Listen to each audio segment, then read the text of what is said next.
Assalamualaikum warahmatullahi wabarakatuh. Selamat pagi.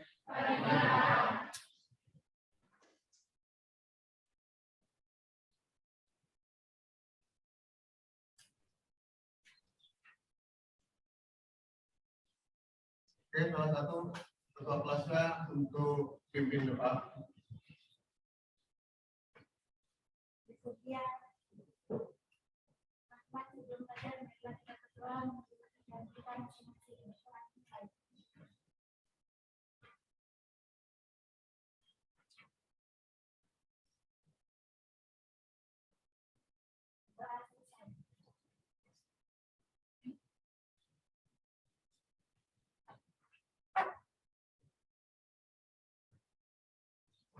Bapak absen dulu satu persatu ya. Asmar, Asera, Desi, Emi, Farah, Patan, Fitri, Hafid, Istiana, Juliani, Milda, Mirna, Muhammad Aiman, Rabia, Ranian, Saidil, Satya, Vina, Widya, Wan Sulaiman, Junias, Hadir Pak. Alhamdulillah semua hadir ya hari ini.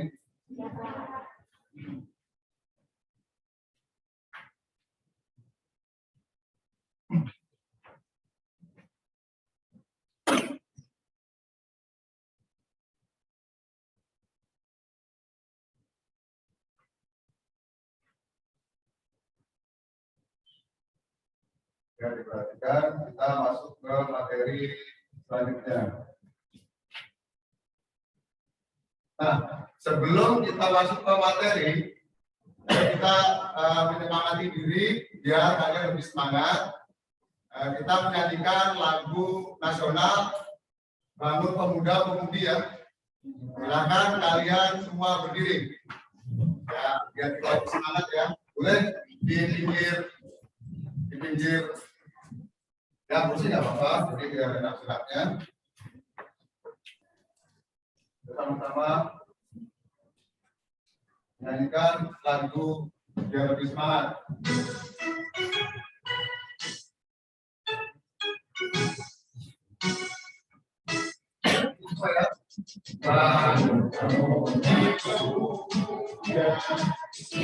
Indonesia, tangan baru musisi untuk negara masa yang akan datang, kewajiban pula menjadi tanggunganmu terhadap nusa, menjadi tanggunganmu terhadap nusa. Suri tetap berusaha, jujur dan ikhlas. Tak usah banyak bicara, terus kerja keras. Hati teguh dan lurus, pikir tetap jernih. Berindah aku harus hancurkan negeri. Berindah aku harus hancurkan negeri. Oke,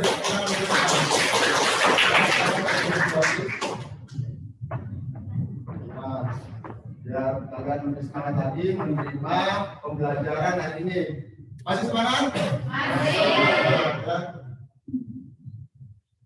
Nah, ini sebelum kita masuk ke materi pembelajaran hari ini, kita Bapak mau mengingatkan kembali, apakah kalian masih ingat materi-materi yang minggu lalu Bapak ajarkan? Ya, ini tahu nggak sih materi minggu lalu? Apa sih tentang apa hak dan kewajiban? Nah, hak dan kewajiban. Nah, apa sih pengertian dari hak itu yang minggu lalu kita pelajari? Oh, hak adalah yang harus diterima, pintar sekali. Terus kalau untuk kewajiban, hal yang harus dilaksanakan. Jadi kalian pasti mengingat materi minggu lalu, alhamdulillah kalian masih ingat. Sekarang kita masuk ke materi pembelajaran hari ini. Dan materinya tentang menganalisis nilai Pancasila terkait dengan kasus-kasus pelanggaran. Indikatornya menyajikan analisis nilai-nilai Pancasila, dan materi hari ini adalah kasus pelanggaran hak dan pengingkaran kewajiban warga negara. Nanti kita belajar tentang kasus-kasus yang terjadi di Indonesia, kasus-kasus pelanggaran hak dan kewajiban. Setelah itu tujuan pembelajaran hari ini, setelah mengikuti pembelajaran, diharapkan kalian bisa mengetahui mengidentifikasi kasus-kasus pelanggaran hak dan kewajiban warga negara. Selanjutnya menganalisis dan menyimpulkan kasus-kasus nanti yang sudah nanti kalian sudah pelajari hari ini.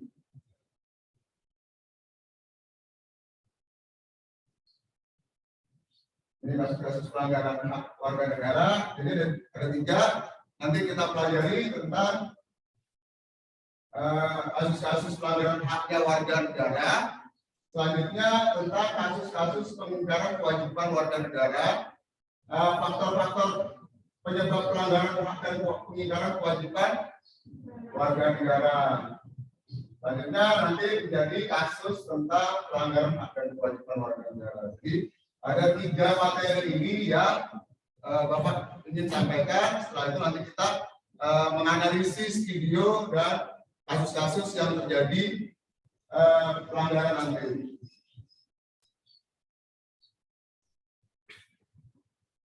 Nah, ini faktor-faktor penyebab pelanggaran hak dan pengingkaran kewajiban warga negara. Pertama, sikap egois. Ini sikap egois, sikap yang mau menangnya sendiri. Selanjutnya, rendahnya kesadaran terhadap peraturan. Nah, ini kan sudah pernah Bapak ambil contoh, misalkan kalian di sekolah, oh ini aturannya tidak boleh memakai aksesoris, misalkan untuk laki-laki tidak boleh memakai aksesoris, gelang, kalung.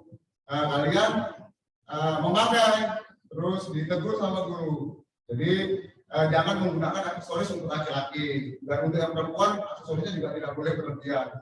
Nah, dalam peraturan tadi harusnya kalian mentaatin, jangan pada saat ada guru saja kalian takut, giliran tidak ada guru kalian memakai. Jadi ada dan tidak adanya guru atau pihak sekolah, kalian tetap taat peraturan. Selanjutnya, ketidaktegasan aparat penegak hukum. Nah, ini yang sudah terjadi pada saat ini ya, kasus-kasus kemarin tentang apa? Ya, brigadir itu sudah rekonstruksinya. Nah, itu sebelumnya kan kasus tersebut adalah bahwa kasus tembak menembak, padahal yang terjadi di luar daripada yang sudah ditentukan ya. Padahal tersangkanya adalah Ferdi Sambo. Selanjutnya, minimnya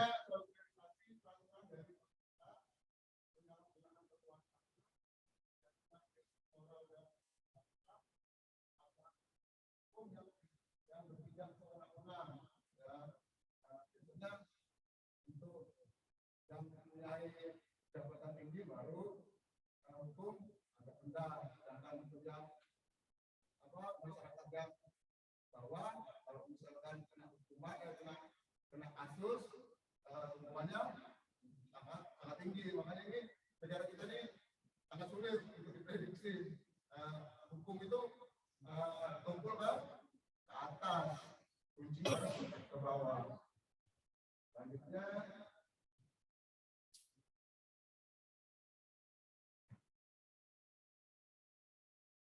ini kasus-kasus pelanggaran hak warga negara. Hak warga negara yang pertama pendidikan tidak merata. Ini sudah sesuai dengan pasal 31 bahwa setiap warga negara berhak mendapatkan pendidikan. Selanjutnya munculnya ketidakadilan hukum, menciptakan kegaduhan di perusahaan. Padahal di perusahaan adalah harus biar, harus tenang. Nah, tidak boleh misalkan buat kegaduhan. Selanjutnya yang keempat tidak mendapatkan kesempatan untuk memilih. Itu misalnya pada saat pemilu sudah 17 tahun punya KTP, kenapa tidak bisa memilih? Misalkan pemilihan Pak OSIS, ketua OSIS, kenapa tidak bisa memilih? Nah, bisa ditanyakan ke panitia bahwa jadi sudah layak, kenapa kok misalkan tidak bisa memilih, alasannya apa? Nah, itu bisa ke panitia. Kalau misalnya panitia tidak bisa menangani, bisa ke pengawas. Kenapa kok bisa terjadi seperti ini? Ya. Selanjutnya, banyaknya anak di bawah umur yang harus mencari penghasilan. Nah, ini sama di pasal 34 ya, nomor 5 ini tingginya angka pengangguran. Padahal jelas di pasal 34 ini anak terlantar, fakir miskin dan anak terlantar itu dipelihara oleh negara.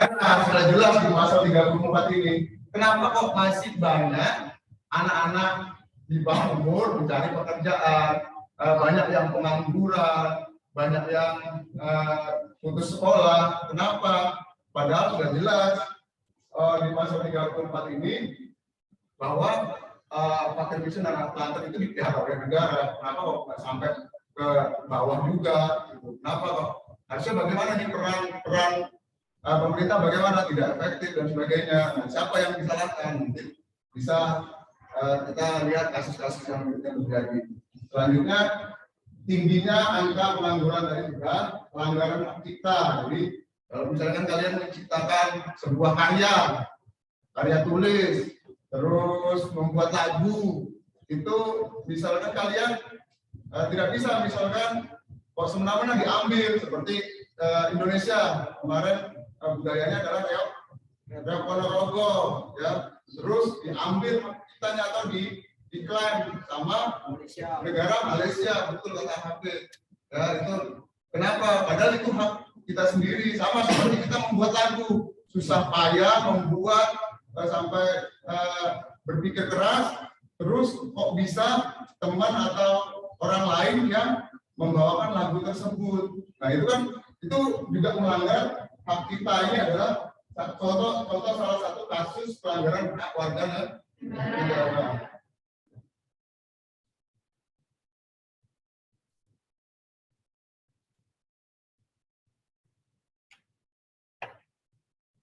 Nah, ini selanjutnya tadi sudah mengetahui hak dan kasus pelanggaran warga negara.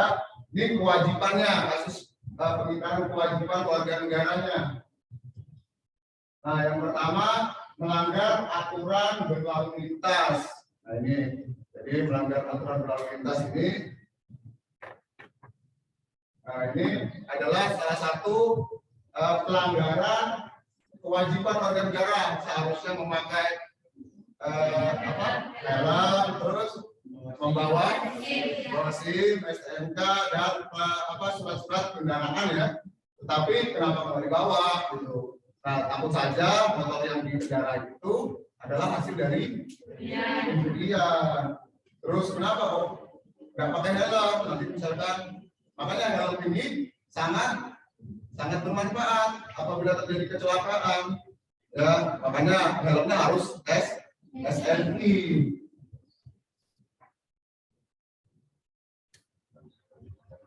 Tapi banyak kasus ya yang terjadi pelanggaran ini ya. Kalau di kampung di sini kan tidak ada nih, misalnya tertib, misalnya tidak ada lampu merah, tidak ada razia. Andai kata ada mungkin 1 tahun sekali atau 2 tahun sekali ya. Ya, nah, untuk pelanggaran lalu lintas ini susah ya untuk bisa ditertibkan karena di wilayah kampungan. Selanjutnya menghindari tugas menjaga keamanan lingkungan di pos kamling, misalkan ada pas jaga nih tugasnya hari Senin Selasa, misalnya saya sama si Asmar, kok si Asmar tidak turun. Nah, alasannya apa? Kalau misalkan alasannya tidak masuk akal, itu sudah melanggar kewajiban warga negara. Wajibnya harus misalnya menjaga keamanan kok tidak datang. Ya. Ini ambil contoh saja Asmar ya. Selanjutnya unjuk rasa yang berakhir ricuh. Nah ini sebenarnya unjuk rasa ini kalian bisa kok untuk unjuk rasa, bisa kok untuk mengaspirasikan pendapat kalian, suara kalian bisa. Karena kenapa? Di pasal 28 itu sudah jelas kemerdekaan berserikat berkumpul untuk mengeluarkan pendapat secara lisan maupun tulisan. Jadi setiap warga negara berhak untuk misalkan menyalurkan aspirasinya dalam bentuk apa? Demonstrasi boleh. Siapa yang melarang itu? Itu tidak ada yang melarang. Itu sudah jelas pada pasal itu. Tetapi sesuai dengan aturan. Di mana Pak aturannya? Kalian harus lapor dulu ke pihak keamanan dan berwajib untuk misalkan melaksanakan aksi ini pada tanggal berapa, jam berapa, siapa ketuanya, itu sudah jelas. Jadi mau aksi apa, nah itu sudah jelas. Nah, tapi biasanya kalau saya unjuk rasa yang berakhir ricuh, hal yang tidak diinginkan yang terjadi, misalkan ada orang lain yang ikut demo, yang ingin membuat ricuh, ingin membuat kegaduhan, nah itu. Selanjutnya tidak membayar pajak. Ini harus wajib pajak. Dari 3 materi tadi, dalam materi yang Bapak sampaikan ini, silakan ada yang bertanya tidak.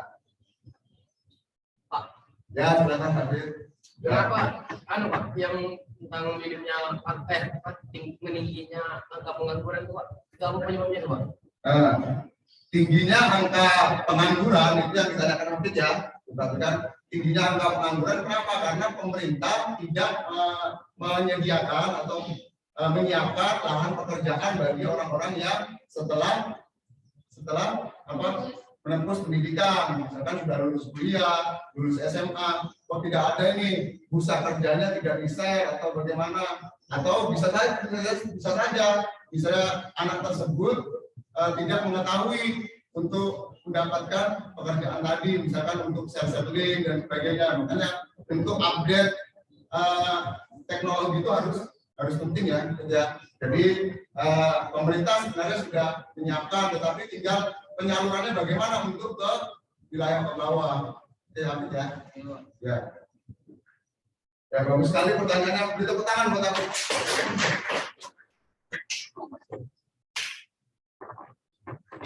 Selanjutnya, ini sudah selesai materi kita. Ada pertanyaan lagi? Ya. Pelanggaran ya. Oh ya, kecurangan. Oh ya, ini unjuk rasa yang berakhir ricuh dia. Biar bagaimana cara untuk menghindari ini. Nah, ini sebenarnya kalian kan tidak masalah untuk unjuk rasa atau mengaspirasikan pendapat, itu tidak apa-apa. Tetapi bagaimana biar tidak ricuh. Nah, ini harus anggotanya atau kelompoknya yang unjuk rasa, misalkan kamu dalam satu kelas ini harus mengetahui siapa ketuanya, koordinatornya siapa. Jadi di luar daripada kelas atau orang lain yang ingin bergabung untuk unjuk rasa itu ditahan dulu atau dijauhkan, karena orang lain bisa membuat provokator, ya, membuat kegaduhan. Nah, bisa saja bisa jadi itu yang pertama. Selanjutnya yang kedua, untuk bisa keinginannya tidak disampaikan, tidak diinginkan, ya. Kenapa? Misalkan, oh ini kenapa kok jalanan di kampung kami rusak terus, tapi tidak ada perbaikan. Jadi ya makanya itu harus demo, dan hasil demo tadi bagaimana, hasil unjuk rasa tadi bagaimana biar tidak ricuh warga di sekitar Bumi Jaya ini, ya. Jadi itu ya. Jadi menghindari hal-hal seperti itu dan tetap koordinasi dengan pihak keamanan. Yang jelas itu pasti pihak keamanan harus mengetahui.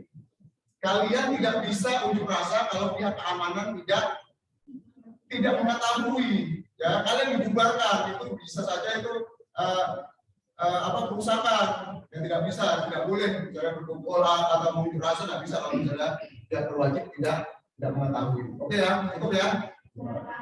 Ya. Nah ini selanjutnya.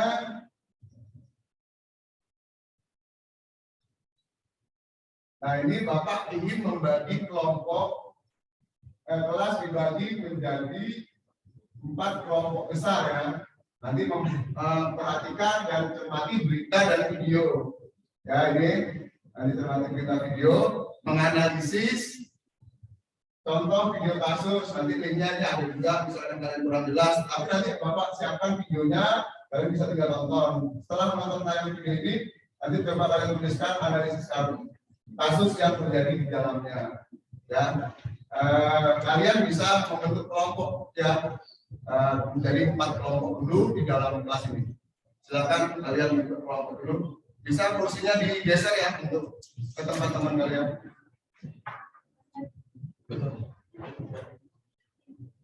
Ayo gabung, boleh gabung ya.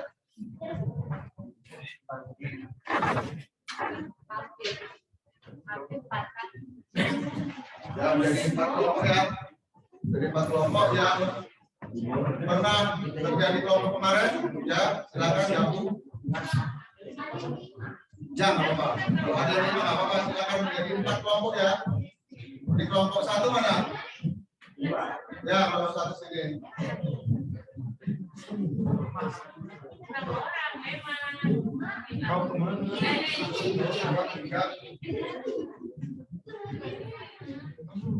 Ya, 4 kelompok ya. 4 kelompok. Ya, bisa digeser kursinya, bisa diangkat. Ya, ini pas nanti. 1, 2, 3, 4, 5. Ini masih 4. Ya, bisa bergabung di sini ya.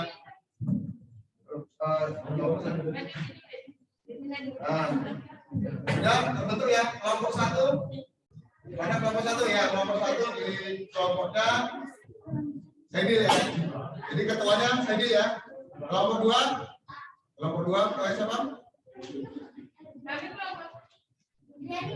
Juga nih. Kelompok 1 ini ya, juga ya. Kelompok berapa? Kelompok 1, kelompok 2. Kelompok 2 siapa ketuanya? Aiman. Kelompok 3. Oh ya, kelompok 3.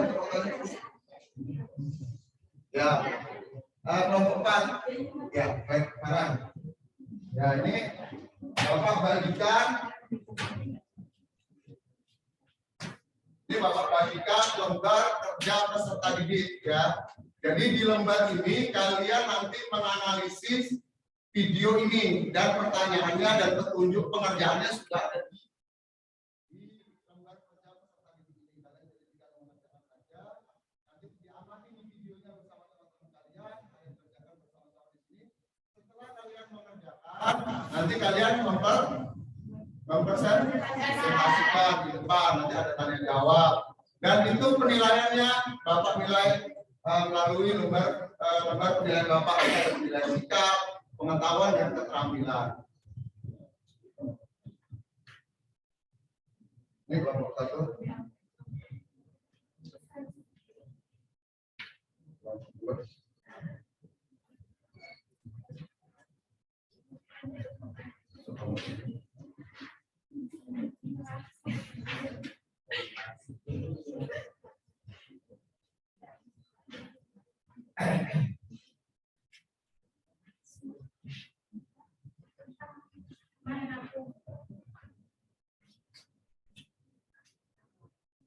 Yang diperhatikan ya videonya ini. Jadi nanti kalian bisa semuanya bisa saling bekerja sama jangan salah satu saja yang bekerja di dalam kelompok. Jadi ada penilaian nanti.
Nyaris 2 tahun, pandemi mengguncang dunia. Semua sektor terdampak, termasuk dalam hal pendidikan. Pandemi menyisakan banyak kisah anak-anak yang terpaksa harus berpisah dari bangku sekolah. Sejumlah alasan menyebabkan mereka putus sekolah. Simak ulasan selengkapnya di berkas Kompas.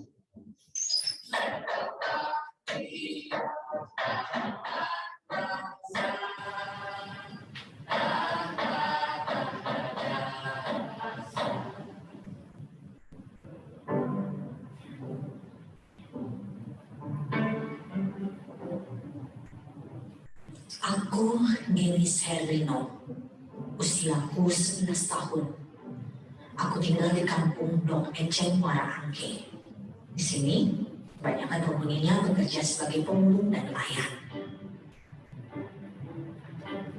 Sejak setahun lalu, aku putus sekolah dan hanya diam di rumah.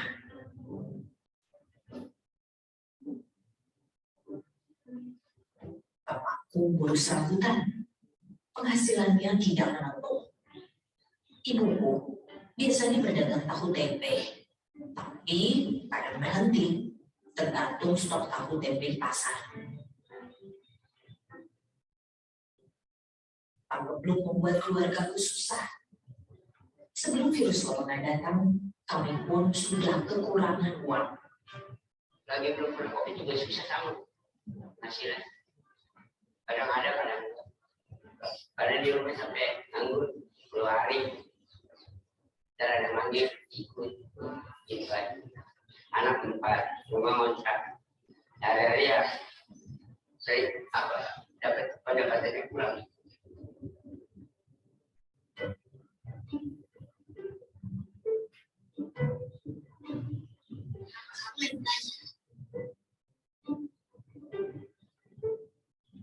Aku rindu sekolah di SD Negeri 030 Jakarta Utara. Meski rasanya mustahil aku sekolah lagi. Karena pembelajaran jarak jauh untuk telepon pintar untuk belajar. Aku tidak punya. Bapak dan ibu tidak sanggup membelinya. Aku terpaksa putus sekolah. Orang maunya ngomong ke sekolah lagi bapak gitu. Tapi nggak ada HP kan susah. Ya lagi keadaannya begini bu, nggak bisa beli. Orderannya dia belum bayar. Sayang, anak seperti Denis harus putus sekolah. Ia berprestasi jadi ranking 2 di kelasnya. Denis masih menaruh asa bisa sekolah lagi, supaya cita-cita jadi pemadam kebakaran bisa terlaksana. Pengennya saya sih anak saya biar satu anak sekolah biar tinggi sekolahnya, biar dia ada kegiatan masa depannya dia mikir sendiri. Kalau udah sekolah lagi kan saya senang. Udah begini kan kasihan lihatnya kalau nggak sekolah. Teman-teman sekolah kayak gitu. Saat berhenti sekolah, Denis tak pernah lagi mendapat siraman ilmu pengetahuan. Dia hampir ikut kakaknya bekerja, namun dilarang bosnya karena masih di bawah umur. Kini, waktunya banyak dipakai mengasuh adik dan bermain bersama teman-teman di sekitar rumah. Sebagian besar dari mereka juga putus sekolah. Paling ngaji sholat udah pulang sholat di rumah. Di Indonesia, lebih dari 80.000 anak mulai dari tingkatan sekolah dasar hingga atas putus sekolah sepanjang tahun 2020. Jawa Barat di posisi pertama dengan jumlah murid putus sekolah nyaris menembus 11.000 anak. Selama pandemi ini banyak sekali dampak negatif yang kita alami, khususnya untuk bidang pendidikan. Sebagai contoh saja, anak-anak yang putus sekolah untuk anak SD saja ini meningkat 10 kali lipat dibanding tahun 2019.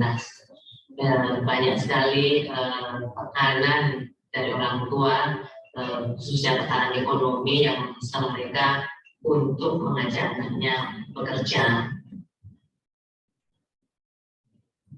Sustenas mencatat, jutaan anak Indonesia mesti angkat kaki dari bangku pendidikan. Ada agam faktor pencetus mengapa para anak bangsa tak lagi bersekolah. UNICEF menyebut pandemi menyulut angka putus sekolah naik, terimbas dampak sosial ekonomi selama Pagebluk. Setelah pandemi terjadi, boleh dikatakan proporsi anak yang terpaksa putus sekolah karena faktor ekonomi itu hampir 2 kali lipat. Jadi kalau berdasarkan data UNICEF, sebelum pandemi ada sekitar 38% anak dan remaja yang terpaksa putus sekolah karena faktor ekonomi. Setelah pandemi, persentasenya yang kami lihat itu 70% anak yang terpaksa putus sekolah karena faktor ekonomi. Jaringan Pemantau Pendidikan Indonesia (JPPI) juga menerima sejumlah laporan dari masyarakat soal kasus anak putus sekolah di saat pandemi. Faktor ekonomi jadi biang pelari. Yang banyak itu yang mereka tidak bisa bayar sekolah. Pandemi ini ekonominya keluarganya terdampak, maka mereka tidak bisa melanjutkan ke sekolah.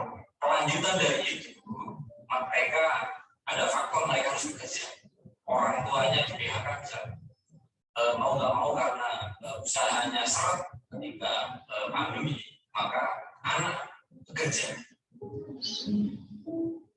Hilang akses pendidikan membuat sejumlah anak terpaksa bekerja, meski dalam hati keinginan menggapai cita terus menyala.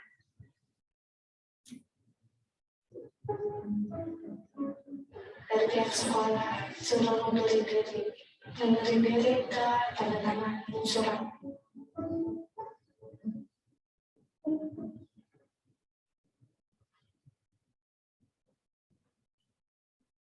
Ya, jadi kalian menyelesaikan tugas di kelompok itu dulu. Bapak kasih waktu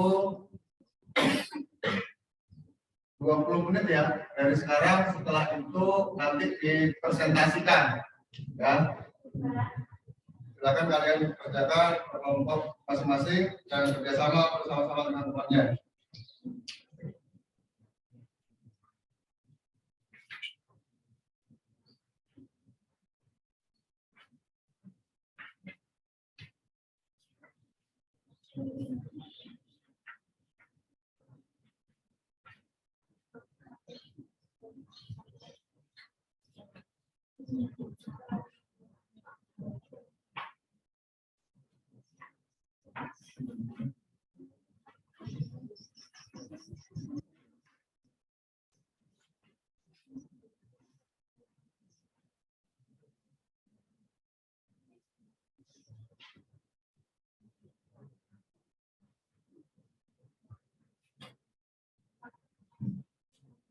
Ya,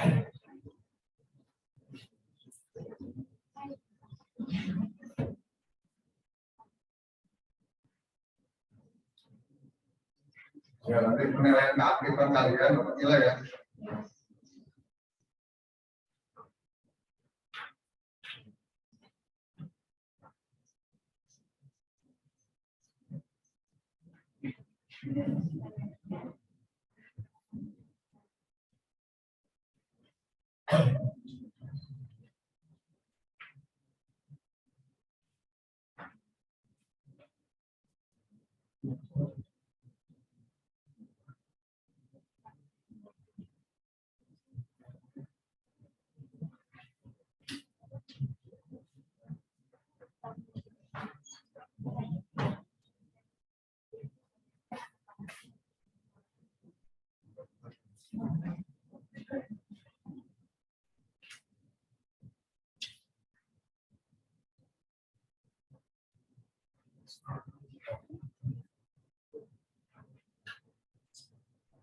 Apabila ada pertanyaan bisa ditanyakan ke Bapak ya, soalnya dan ada kendala silakan ditanyakan ke Bapak. Ya. Ya. Ada 3 yang bertanya.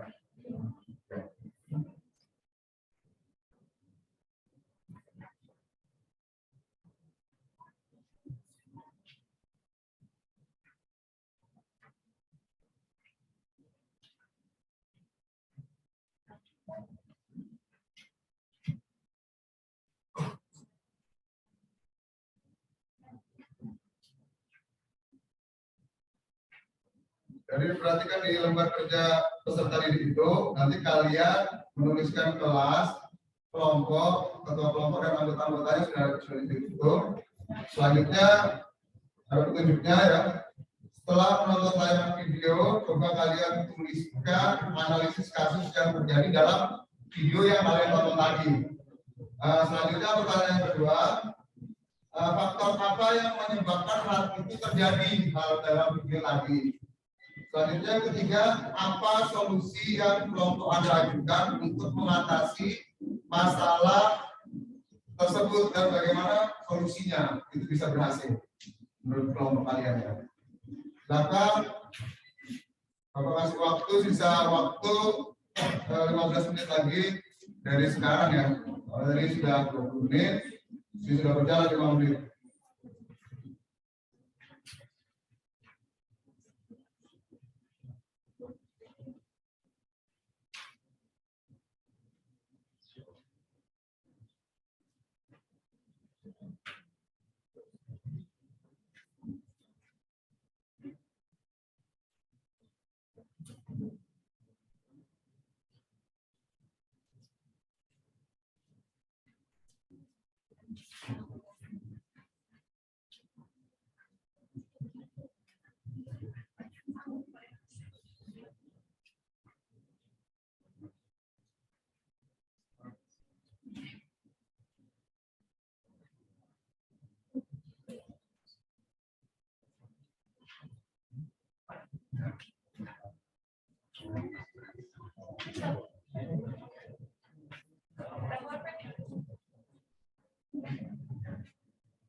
Gimana Bu? Aman ya?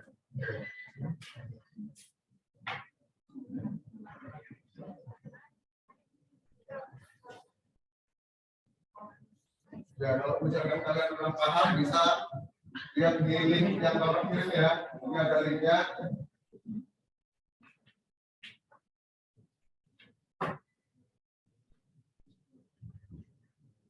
Ini ada linknya ya.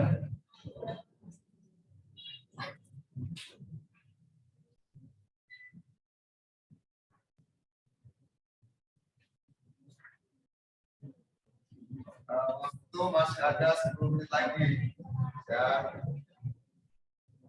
Setelah itu kalian nanti presentasikan masing-masing kelompok dan bisa bertanya jawab.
Gimana kelompok 1? Sudah selesai? Ya. Kelompok 2? Belum. Kelompok 3? Mana kelompok 3? Ya, sudah bagaimana? Ya, satu lagi. Ya, kelompok 4? Ya. Ya.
Ya, waktu sisa 4 menit lagi ya.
Gimana kelompok 1? Kelompok 2. Ayo, sisa waktu ada 4 menit lagi ya.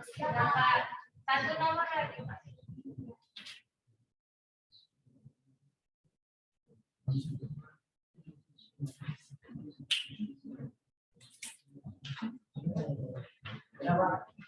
Ya, tunggu temennya yang lain ya.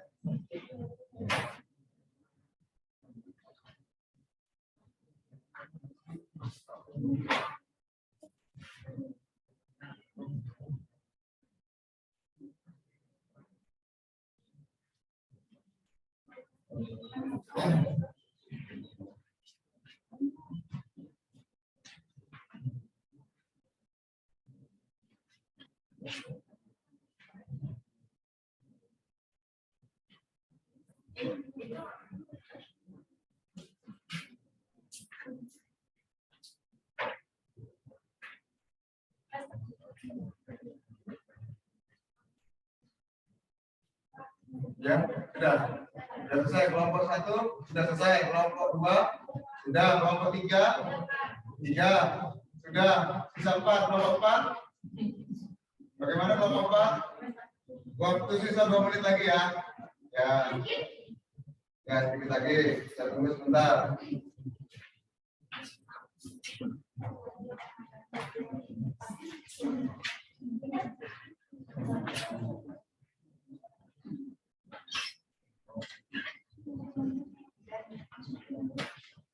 Oke, waktu udah selesai ya. Sudah selesai waktunya, silakan untuk mempresentasikan kelompok 1 dulu ya. Kalian diperhatikan baik-baik. Nanti kalau misalkan ada pertanyaan, silakan ditanyakan 1 atau 2 pertanyaan boleh dari kelompok lain dan kelompok lain. Kelompok 2, 3, dan 4 bisa menanggapi atau membantu jawaban itu boleh saja. Oke, silakan maju untuk kelompok 1. Ya, di bawah hasilnya.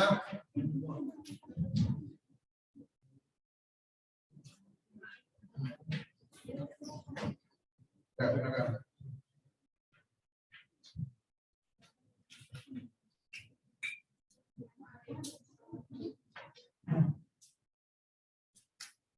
Assalamualaikum warahmatullahi wabarakatuh. Waalaikumsalam warahmatullahi wabarakatuh. Perkenalkan, kami dari kelompok 1. Dan kami dari kelompok 1 dengan dirinya kami ini ingin mempresentasikan hasil jawaban kami mengenai kasus peninggalan kewajiban warga negara.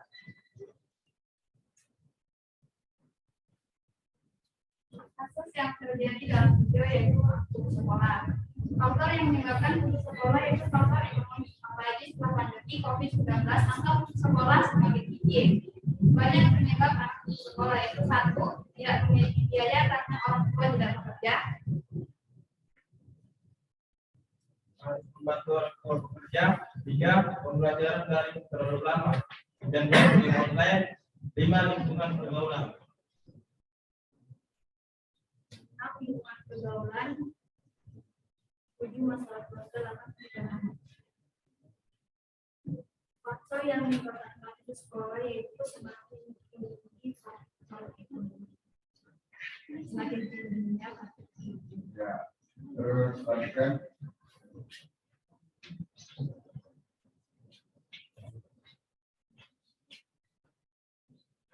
Ya.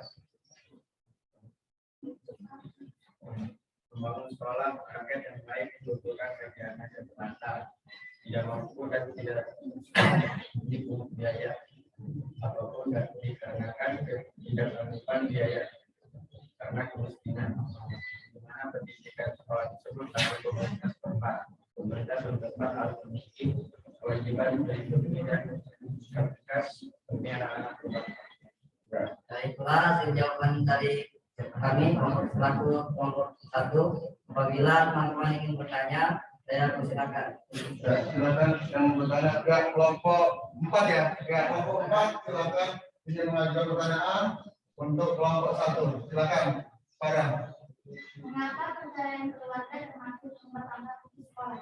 Oke, bentar ya. Ya.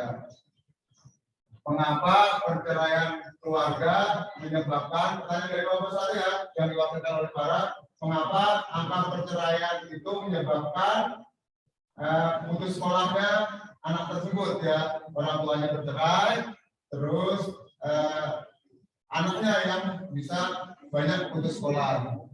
Oke, kelompok 1 bisa menanggapi jawaban dari kelompok 4 ya. Pertanyaan dari kelompok 4 bisa silakan. Karena terpisahnya dua insan, seorang suami istri, yang mengakibatkan anaknya galau, sangat kurang sayang, sehingga dia berpikir terus mau sekolah atau tidak sampai selesai.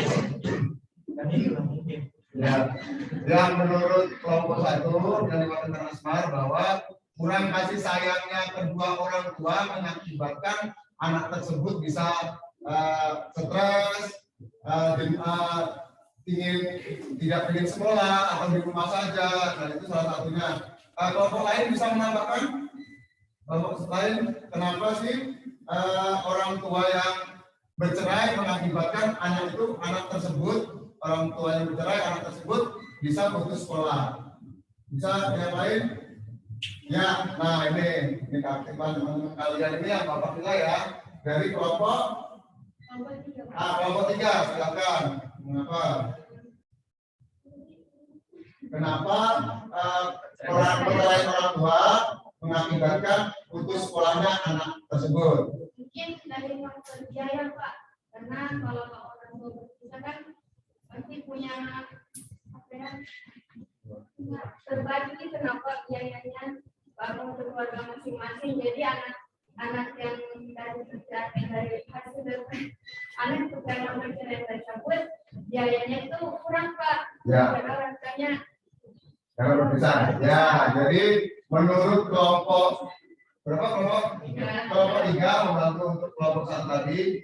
Yang pertama kurangnya biaya karena orang tuanya sudah terpisah, bisa saja terpisah, dia menikah lagi dengan keluarga sendiri, yang ibunya menikah lagi dengan keluarga sendiri, dan anak tersebut siapa sih yang membiayai kan membingungkan. Misalkan orang tuanya bisa saja membiayai anak tersebut, tetapi tidak sepenuhnya karena sudah berpisah atau bercerai. Ya itu jawaban yang kedua. Yang pertama tadi kurang kasih sayangnya membuat anak tersebut jenuh atau merasa menyelesaikanlah buat apa juga sekolah ya, karena tidak ada kasih sayang kedua orang tuanya karena berpisah, pikirannya kacau.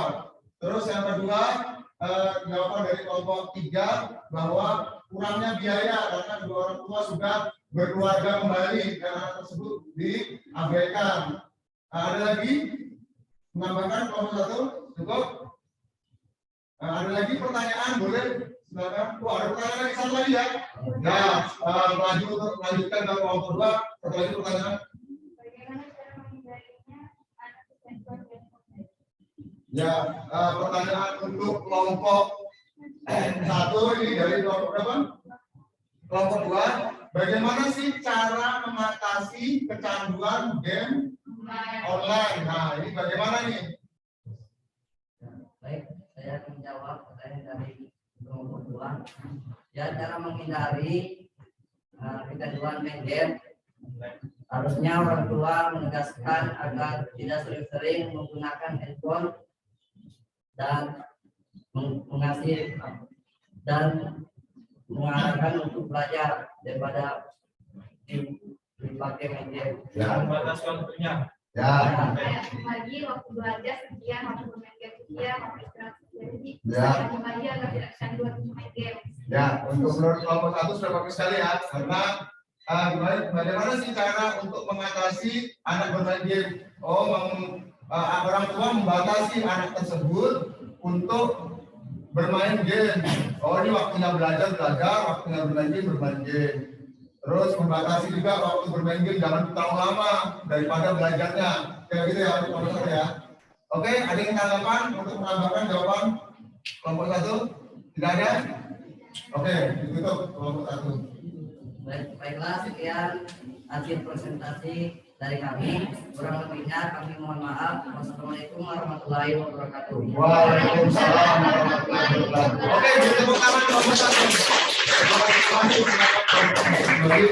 Lanjutkan kelompok 2. Ya.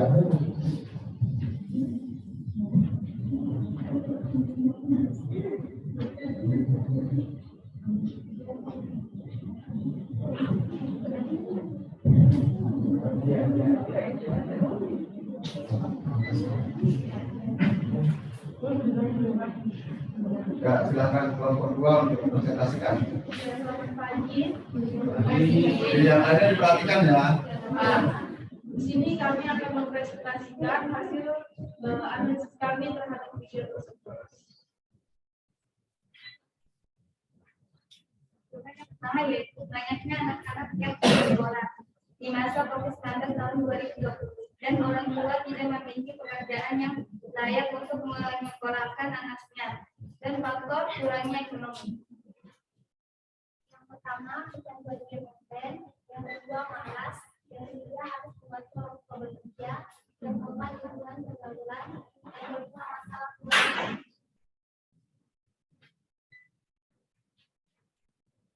Yang keenam, permintaan anak, jarak sekolah yang jauh, tidak memiliki biaya karena orang tua tidak bekerja. Pembelajaran dari program. Yang ketiga, melakukan riset yang bertujuan untuk mengetahui kendala-kendala dalam bidang pendidikan. Dua, menemukan solusi yang tepat agar para pelajar bisa senang bersekolah. Tiga, membangun sekolah perhatian yang baik diperuntukkan bagi anak terlantar dan tidak mampu.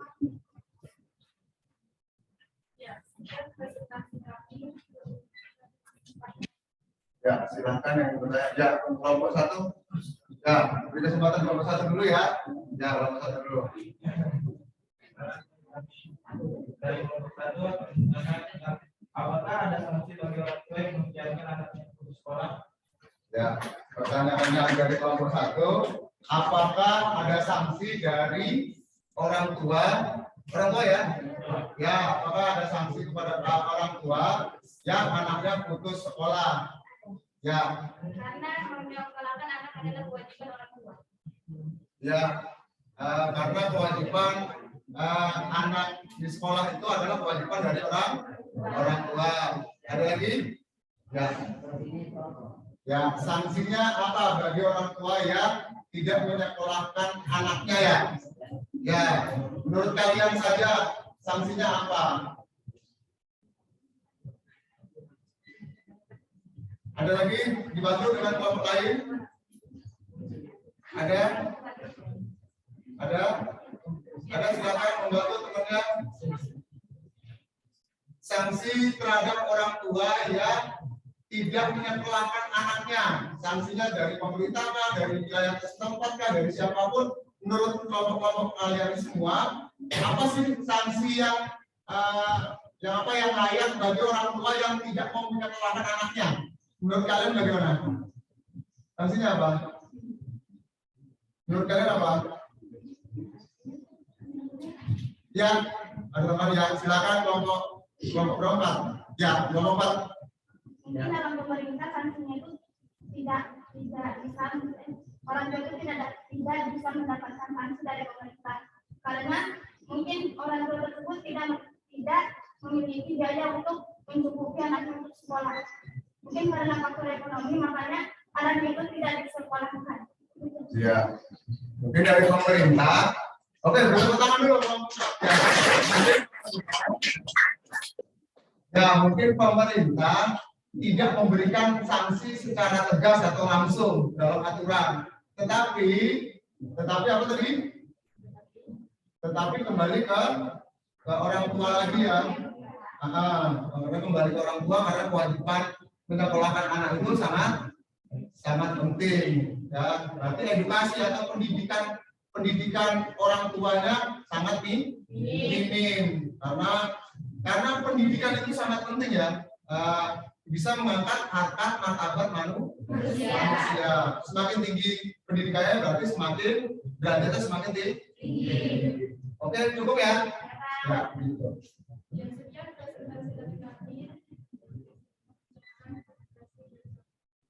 Oke, beri tepuk tangan untuk ya.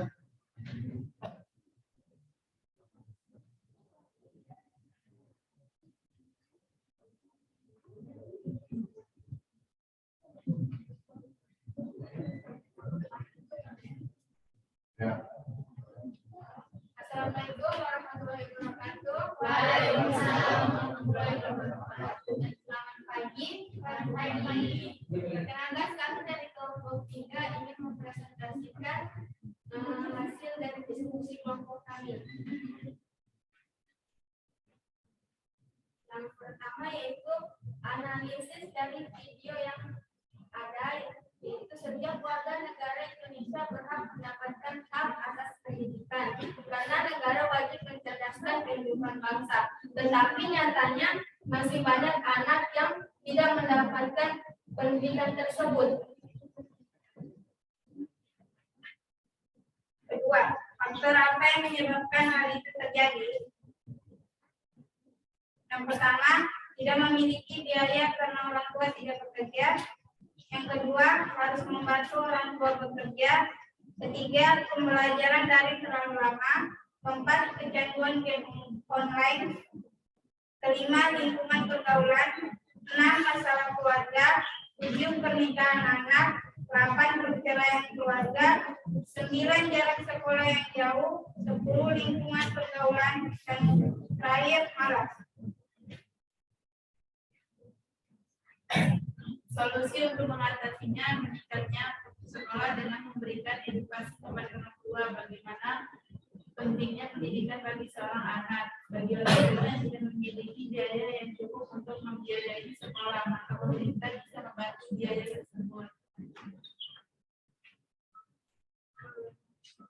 Jika ada pertanyaan yang teman-teman sampaikan, silakan. Ya, beri kesempatan kelompok ini dulu ya, nanti setelah itu baru kelompok 4. Oke, kelompok berapa? Ya, kelompok 2 silakan. Ya, pertanyaan dari kelompok 2, bagaimana sih cara menghindari pernikahan terhadap anak? Bagaimana sih? Ya. Pertanyaan dari kelompok 2, ya. Dengan kita itu memberikan nasihat kepada anak. Ya, selanjutnya. Kita tuh menjelaskan bahwa pernikahan di bawah umur itu resikonya terlalu tinggi, apalagi bagi perempuan. Terus emosinya juga, kalau kita menikah di bawah umur itu emosinya belum bisa dikontrol karena pikirannya belum tentu menuju dewasa. Nah, kita juga menjelaskan akibat apa aja yang terjadi dari pernikahan itu sehingga mengurangi adanya pernikahan di bawah umur. Ya.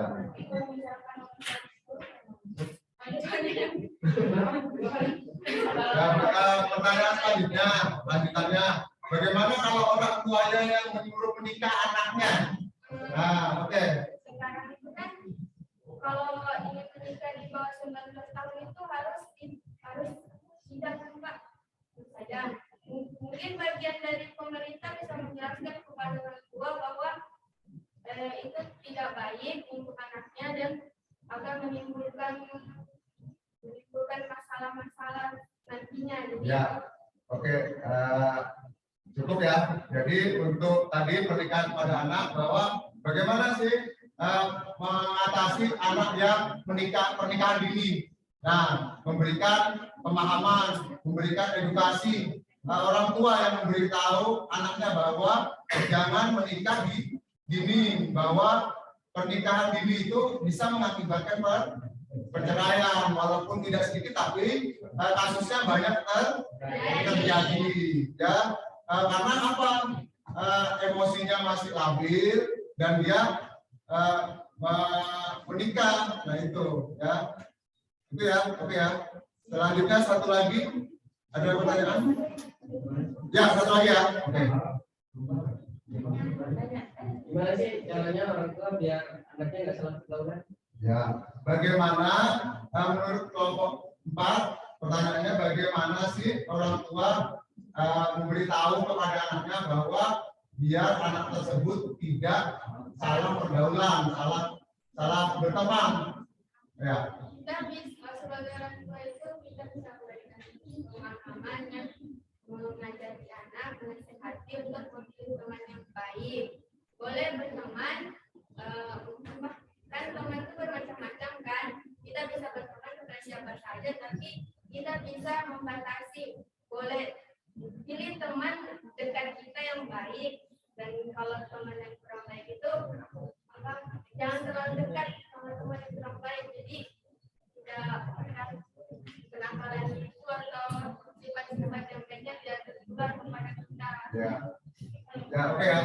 Jawaban dari kelompok 1 bahwa boleh saja berteman ke semua teman, boleh ya, tetapi lihat latar belakangnya. Apabila anak tersebut sudah melenceng dari sistem kejahatan atau menyeleweng atau sebagainya, itu lebih baik dijauhin. Tetapi tetap saja berteman, tetapi tidak menjauhinya. Oke ya, cukup ya. Oke. Sekian dari presentasi kami ucapkan terima kasih kepada kesempatan. Waalaikumsalam. Oke. Ya, ini terakhir ya. Kelompok 4 terakhir. Maju presentasi silakan.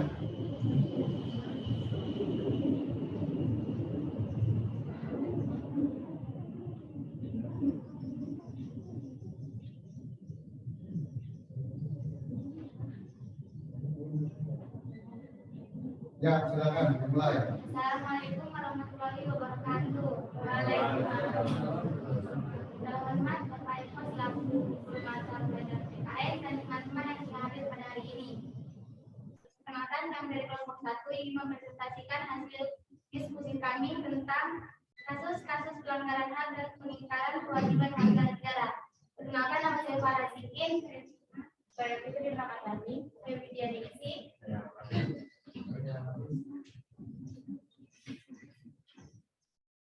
Saya akan menjawab pertanyaan nomor 1,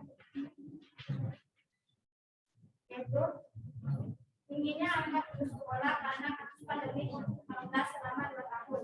Banyaknya anak yang berpisah dari bangku sekolah dan karena faktor ekonomi keluarga. Jawaban untuk nomor 2 yaitu tidak memiliki biaya karena orang tua tidak bekerja. Harus membantu orang tua bekerja, pembelajaran daring terlalu lama, kecanduan game online, masalah keluarga,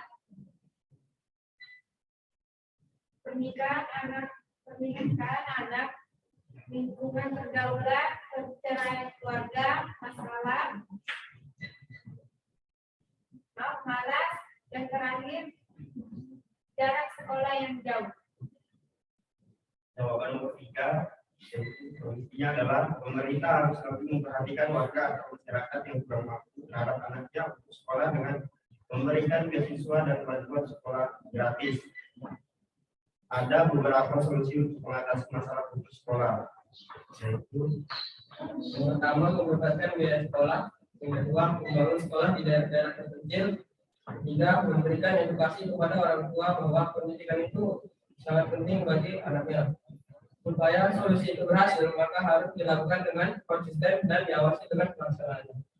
Oke, itu presentasi dari kelompok 3. Sekian presentasi dari kelompok 4. Apabila ditanyakan, silakan. Ya, untuk satu saja ya, pertanyaan ya. Ya, kelompok 1, silakan.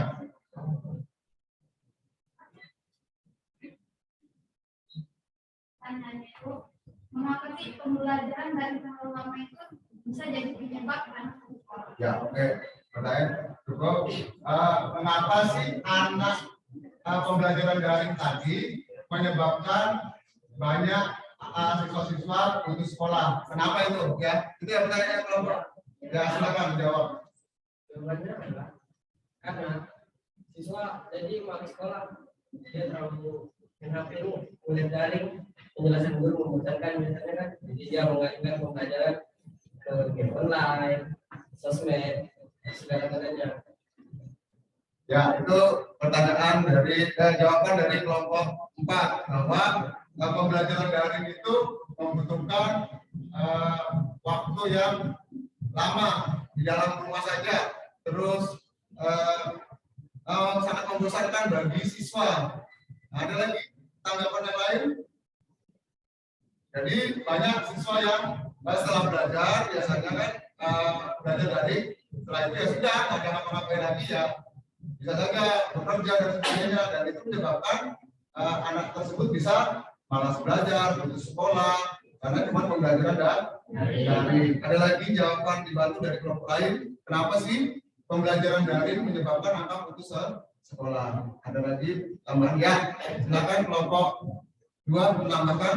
Mungkin karena dari pembelajaran daring itu murid kurang paham Pak, materi-materi yang disampaikan berbeda. Ya, untuk tanggapannya bagus sekali tambahannya dari kelompok 2. Jadi pembelajaran dalam daring tadi bisa apa tadi kurang memahami siswa tersebut karena melalui daring bisa saja jaringan sinyal rusak, jaringan jelek dan sebagainya. Jadi siswa kurang paham dan siswa kurang memahami materi-materi yang disampaikan oleh guru. Oke, presentasi hari ini cukup sampai sini ya. Oke, diakhiri. Sekian presentasi dari kelompok 4. Kurang lebihnya mohon dimaafkan apabila ada kesalahan. Assalamualaikum warahmatullahi wabarakatuh. Waalaikumsalam warahmatullahi wabarakatuh. Oke, berarti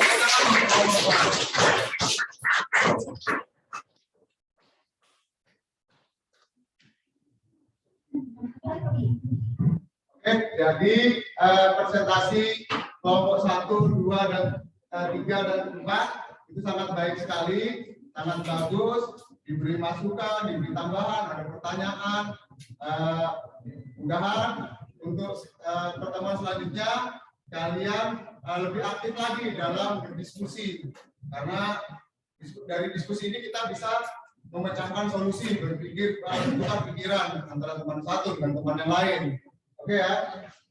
Jadi sebelum Bapak mengakhiri materi pembelajaran hari ini, dari semua materi yang kita pelajari hari ini, apa sih yang kalian dapat simpulkan materi pelajaran hari ini? Ayo silakan. Ya, sekarang silakan. Ya, kesimpulannya bahwa sekolah itu sangat penting. Ya, terus ada lagi dari kesimpulan tadi, kasus-kasusnya bagaimana? Pemerintah harus lebih teliti terhadap pendidikan. Ya, pemerintah harus lebih teliti, sangat harus cermat bahwa pendidikan itu sangat penting. Kenapa kok rakyat miskin atau rakyat tidak punya diabaikan? Silakan cepat dikucurkan dananya. Bagaimana kalau tidak sampai nih? Ya, itu pemerintah harus memperhatikan bahwa anak-anak yang putus sekolah cepat disekolahkan. Ya, karena wajib belajar, katanya pemerintah wajib belajar adalah sudah berapa tahun? Wajib belajar 12 tahun. Oke, ada lagi? Ya, Asar. Ya, pentingnya sekolah untuk anak-anak di Indonesia. Banyak kasus-kasus yang terjadi, hak dan kewajiban warga negara. Salah satu contoh tadi adalah kasus-kasus angka putus sekolah. Nah, setelah kalian dapat menyimpulkan untuk materi selanjutnya atau materi minggu depan, kalian mempelajari tentang penanganan kasusnya.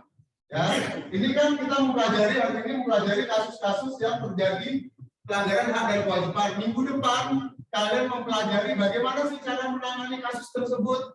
Ya, minggu depan kalian pelajari itu. Nah, nanti jangan lupa diingat-ingat kembali materi hari ini untuk bisa dikaitkan untuk ke minggu depan. Oke ya. Dari sini ada pertanyaan lagi? Cukup? Ya. Sampai ketemu minggu depan. Bapak akhiri ya. Assalamualaikum warahmatullahi wabarakatuh. Waalaikumsalam warahmatullahi wabarakatuh. Oke, biar lebih semangat lagi kita tepuk semangat dulu ya. Oke, tepuk semangat.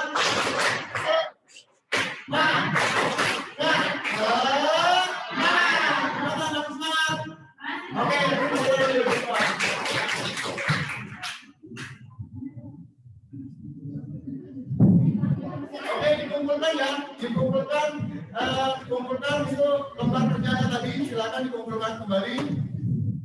Ya, nah ini hasil kerja kalian nanti Bapak nilai sebagai lembar kerja kalian kelompok 1, 2, 3, 4. Oke, sudah selesai. Silakan.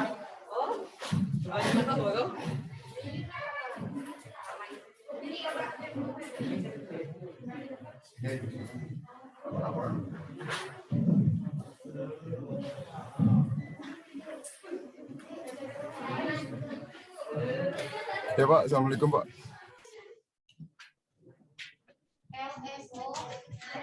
Ya Pak, udah selesai Pak.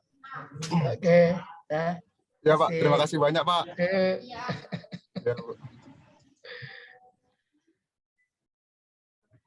Bu Suryaningsih, sudah selesai saya Bu untuk PPL.